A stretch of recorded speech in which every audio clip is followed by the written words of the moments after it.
Also, if you are looking for something new and different for the upcoming Compliance Week celebration in November, check out The Compliance Kids. It's my 3-book children's series on compliance and compliance professionals for children.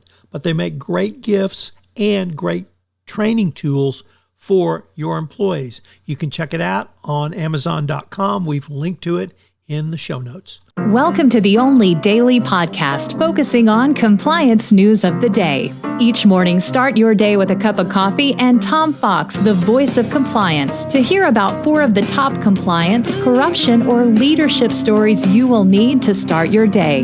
The Daily Compliance News is a production of the Compliance Podcast Network.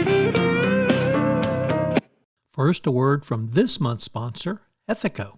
If you're a compliance officer, middle managers are crucial in getting your programs from you to your frontline employees.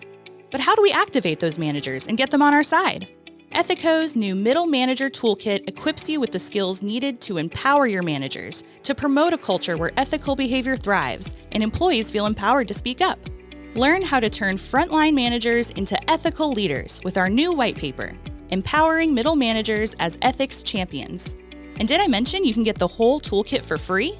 Head to CITGO.com to download the full toolkit today. The Daily Compliance News for September 18, 2024, the Fireworks Coming edition. We begin with that story from the Washington Post.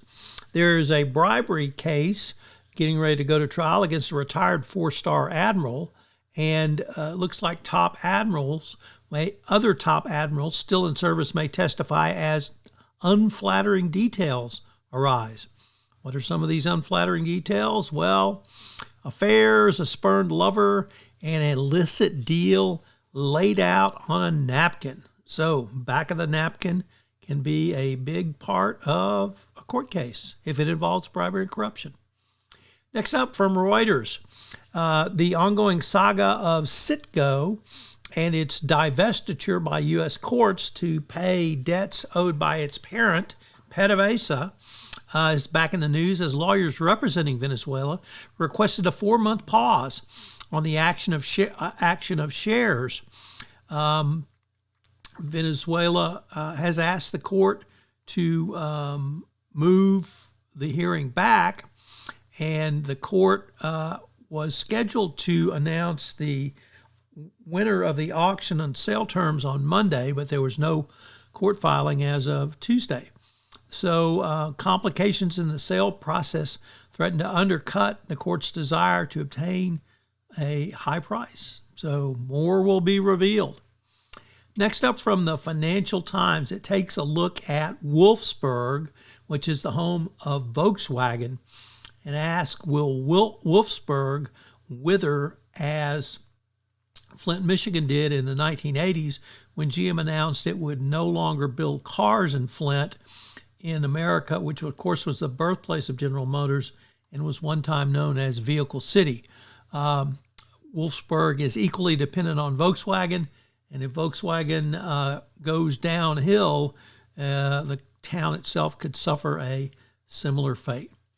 Our final story is very troubling as China has detained Astra-Zeneca staff in China in data and drug import probes.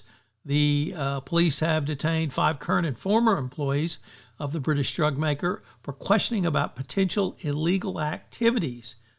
And when the Chinese detain you, it's not the sunny walk in the park, get a call to your lawyer, and then have to wait for them to get there to protect your rights. You could be held for quite some time, and the Chinese once again are detaining, questioning, and generally harassing employees of Western companies. As I mentioned at the start of this podcast, the sponsor for the entire Compliance Podcast Network is CITGO. Well, CITGO has a great new offering this month for you, a toolkit for middle managers.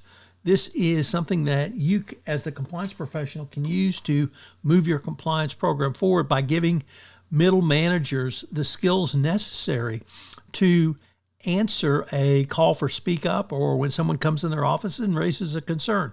I can't think of a tool that will be more valuable for you in the current era of enforcement.